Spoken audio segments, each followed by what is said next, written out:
IHP Média, la chaîne qui vous édifie. Voilà pourquoi Jean-Baptiste dit aux pharisiens, dit à ces gens-là que vous devez produire le fruit digne de la repentance. Alors, qu'est-ce qu'on appelle fruit digne de la repentance? Le fruit digne de la repentance, c'est la reconnaissance de ses fautes. Lorsque tu reconnais que tu as péché, tu reconnais que tu as mal fait, c'est alors là le fruit de la repentance, c'est-à-dire la reconnaissance de péché, et tu abandonnes le péché et tu t'humilies devant Dieu, tu t'inclines, tu demandes la miséricorde de Dieu dans ta vie. Et à ces moments où nous sommes en train de parler, il y a des gens qui ont reçu le pardon par le sacrifice de la croix de Jésus, mais après quelque temps, ils ont encore retourné dans le mal, ils ont encore péché. Laisse-moi te dire, le pardon de Dieu est disponible, mais c'est à nous seulement de reconnaître que nous avons péché, de reconnaître nos erreurs et puis de revenir vers le Seigneur. Car il est là et il nous attend. Bien-aimés, retournons encore dans le livre de Genèse chapitre 1. Qu'est-ce qui se passe? Dieu a créé le ciel et la terre. Et après avoir créé, la Bible souligne que Dieu a placé l'homme dans le jardin d'Éden. Que veut dire jardin d'Éden? Jardin d'Éden, c'est-à-dire un lieu de délices, un lieu de joie, un lieu de paix, un lieu de bonheur, un lieu de merveille. Donc, c'est-à-dire la pensée de Dieu était que l'homme vive le bonheur éternel. L'homme vive la paix, la joie. Donc, l'homme vive dans un confort très bien. Là, je ne sais pas comment expliquer, mais la pensée de Dieu, c'était que l'homme soit erré toute sa vie. IHP Média, la chaîne qui vous édifie.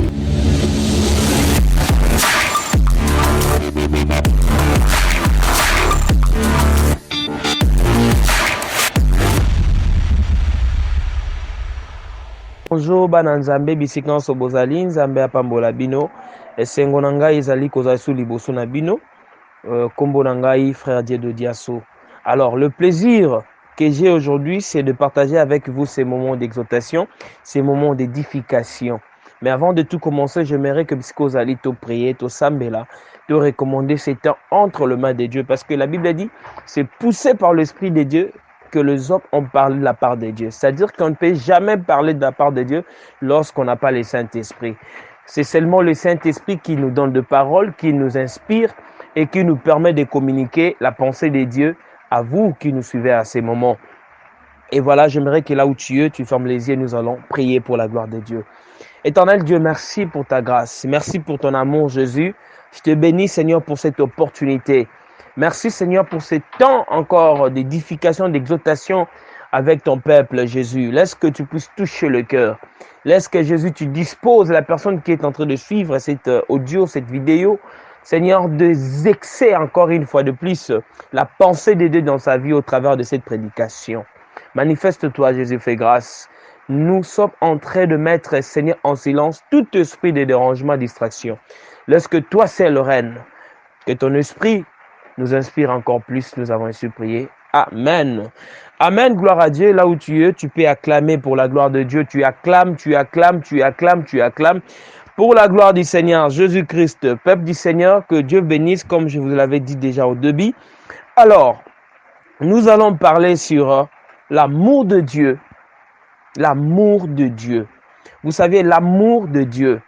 S'il faut aller vers le livre des Corinthiens, chapitre 13. 1 Corinthiens, chapitre 13. S'il faut aller vite, dans 1 Corinthiens, chapitre 13. La Bible nous parle sur l'amour. Autrement dit, la charité. La Bible dit l'amour et passion. Et attendez, je vais les retrouver où nous allons lire. 1 Corinthiens 13. 1 Corinthiens 13, excusez-moi, c'est 2 Corinthiens 13. Où on nous parle de l'amour. En attendant qu'on cherche ça, je sais que yo poso lukana biso longo. Donc voilà. Voilà. 1 Corinthiens chapitre 13. 1 Corinthiens chapitre 13. Voilà. La Bible a dit: et quand j'aurai le don de prophétie, de la science de tout le mystère et toute la connaissance, quand j'aurai même toute la foi, jusqu'à transfonder des montagnes, et si je n'ai pas l'amour, je ne suis rien. L'amour est passion, dans le verset 4. Il est plein de bonté, l'amour n'est point envieux, L'amour ne se vante point, il ne s'enfle pas d'orgueil, il ne fait rien de malhonnête, il ne cherche point son intérêt, il ne s'irrite point, il ne soupçonne point le mal, il ne se réjouit point de l'injustice, mais il se réjouit de la vérité. Il exauce tout, il croit tout, il espère tout, il supporte tout. L'amour ne périt jamais. Les prophètes prendront fin, les prophéties prendront fin, les langues cesseront, la connaissance disparaîtra. Bien aimé, là où tu es en train de me suivre à ces moments, je voulais dire que la Bible, dans le livre des 1 Corinthiens 13, la Bible nous montre carrément que toutes ces choses, c'est-à-dire les prophéties, la connaissance passera, mais l'amour ne prendra pas fin. C'est-à-dire l'amour reste éternel, car l'amour dont je te parle aujourd'hui, c'est Jésus, l'amour de Dieu pour son peuple, pour toi et moi à ces moments. Alors, prends encore la Bible dans le livre de Psaume 86, verset 5. La Bible dit, car tu es bon, Seigneur, tu pardonnes, tu es plein d'amour pour ceux qui t'invoquent. Dieu est plein d'amour pour ceux qui l'invoquent. Dieu est plein d'amour pour ceux qui le cherchent. Dieu est plein d'amour pour ceux qui l'ont reçu dans leur vie comme Seigneur et Sauveur. Laisse-moi dire à une personne, l'amour de Dieu lui oblige de pardonner tes péchés si au moins toi-même tu reconnais que tu as péché et tu t'humilies devant Dieu. Dans le livre de 1 Jean chapitre 1 verset 9, la Bible dit, si nous confessons nos péchés, il est juste et fidèle pour nous pardonner. À la croix, Christ se fait un sacrifice, il s'est donné à la croix pour le pardon de nos péchés. Bien sûr. Alors, bien-aimés, depuis ce jour-là, nous avons reçu de Dieu le pardon de nos péchés et nous vivons sous l'alliance de Christ et nous sommes rachetés par le sacrifice de la croix. Alors, bien-aimés, deux fois nous péchons par ignorance, deux fois nous péchons par manque de connaissances. Comme dit la Bible, mon peuple périt faute de connaissances, Osée 4 et 6. Donc, c'est-à-dire que le péché, c'était notre vieille nature, notre vieille vie. Et lorsque nous avons reçu Christ, nous sommes de nouvelles créatures. Les péchés sont pardonnés et nous vivons maintenant dans la grâce du Seigneur par la foi. Car la Bible dit, les justes vivent par la foi. Amen. Et à ces moments, j'aimerais dire à une personne qui n'a pas encore reçu Jésus-Christ, le message est pour toi de te repentir, de revenir à Jésus. Je me souviens encore de Jean-Baptiste, lorsqu'il prêchait dans le livre de Matthieu 3, il dit, repentez-vous, repentez-vous. Il s'adresse aux gens qui n'ont jamais reçu Jésus dans leur vie comme Seigneur et Sauveur. Voilà pourquoi Jean-Baptiste dit aux pharisiens, dit à ces gens-là que vous devez produire le fruit digne de la repentance. Alors, qu'est-ce qu'on appelle fruit digne de la repentance? Le fruit digne de la repentance, c'est la reconnaissance de ses fautes. Lorsque tu reconnais que tu as péché, tu reconnais que tu as mal fait, c'est alors là le fruit de la repentance, c'est-à-dire la reconnaissance de péché et tu abandonnes le péché et tu t'humilies devant Dieu, tu t'inclines, tu demandes la miséricorde de Dieu dans ta vie. Et à ces moments où nous sommes en train de parler, il y a des gens qui ont reçu le pardon par le sacrifice de la croix de Jésus, mais après quelque temps, ils ont encore retourné dans le mal. Ils ont encore péché. Laisse-moi te dire, le pardon de Dieu est disponible, mais c'est à nous seulement de reconnaître que nous avons péché, de reconnaître nos erreurs et puis de revenir vers le Seigneur. Car il est là et il nous attend. Bien-aimés, retournons encore dans le livre de Genèse chapitre 1. Qu'est-ce qui se passe? Dieu a créé le ciel et la terre. Et après avoir créé, la Bible souligne que Dieu a placé l'homme dans le jardin d'Éden.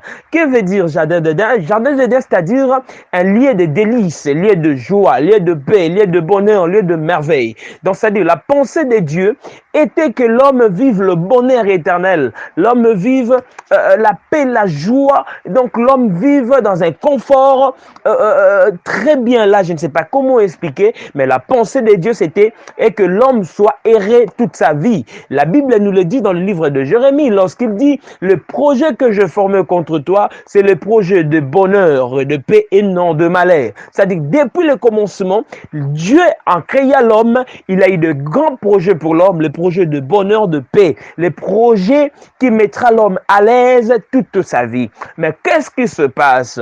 Lorsque l'homme a péché, a désobéi à la loi de Dieu, c'est alors que la souffrance est venue. Donc la souffrance, c'est le résultat du péché. Laisse-moi te dire, tous ceux qui ne pêchent point, tous ceux qui sont en Jésus-Christ vivent le bonheur comme au temps du jardin d'Éden. Amen. Voilà pourquoi, bien-aimé, ce matin, ce soir, ça dépend de l'heure à laquelle tu es en train de me suivre. Je vais t'interpeller pour te dire, le pardon de Dieu est disponible. Tu dois revenir à Jésus. Toi qui demeures dans la masturbation, toi qui demeures dans le péché, toi qui demeures dans l'ivronnerie, toi qui demeures encore dans le scroquerie, toi qui demeures encore dans des choses, je ne sais pas tout citer ici, mais toi qui sais, toi qui es là, tu te sens reproché de quelque chose, tu te sens culpabilisé de quelque chose, que tu sens, tu as besoin de pardon de Jésus, tu as besoin de revenir vers Jésus, il est temps pour toi, c'est une grande opportunité pour toi de revenir, car la Bible est dans le livre des Romains que le salaire du péché, c'est la mort. Lorsque tu fais le péché, lorsque tu t'habitues au péché, lorsque tu demeures dans le péché, lorsque tu restes longtemps dans le péché, c'est alors que tu crées la fausse, comment je peux dire, tu es en train de créer toi-même ta mort, tu es en train d'attirer ta mort. Lorsque tu es en train de continuer dans cette vie de péché. Amen. Voilà pourquoi ce matin, ce soir, j'interpelle un frère, une sœur, une maman, un papa à dire que revenez à Jésus. Jésus a besoin de vous. Jésus a besoin de vous pour de grands projets. Jésus a besoin de vous pour une histoire glorieuse. Jésus a besoin de vous pour vous élever et vous faire régner dans votre destinée. Mais à une seule condition, il a besoin que ton cœur soit parfaitement à lui. Il a besoin que tu l'ouvres ton cœur et que qu'il entre dans ton cœur. La Bible dit ceci dans le livre d'Apocalypse.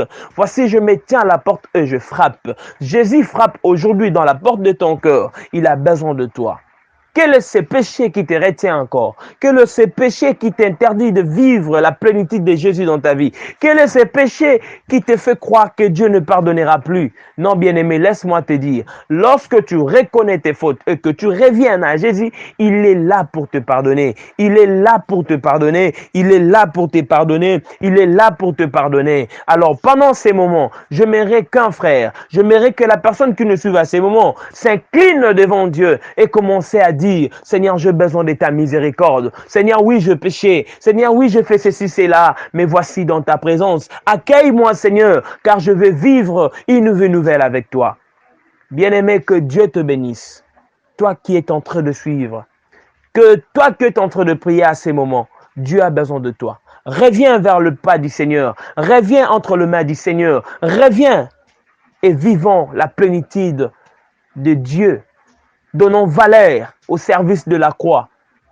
Donnons une grande importance à l'œuvre de la croix. Arrêtons de pécher. Car le péché, c'est tout acte qui affreint la volonté de Dieu. Tout ce que tu fais, qui ne confesse pas Jésus comme Seigneur, c'est un péché. Tu dois te repentir. Tu dois revenir à Dieu. Tu dois vivre avec Dieu. Et tu dois demeurer comme un enfant de Dieu. Que Dieu te bénisse. Toi qui suis cette vidéo. Je me nomme Frère Dieu de Diasso. Je te demande de suivre et de partager cette vidéo, cet audio. Que Dieu te bénisse. Et sache que Dieu est là. Il a besoin de ton cœur. Ne perds pas ton temps inutilement. Mokile comme Mabe Makas. Répands-toi. Et viens, le Seigneur t'accueillera. Moi, c'est le Frère Dieu de Diasso. Ma chaîne YouTube, c'est Dieu de Diasso officiel. Il y a toutes mes chansons à l'intérieur. Abonnez-vous massivement et puis que Dieu bénisse. Merci beaucoup. La chaîne qui vous édifie.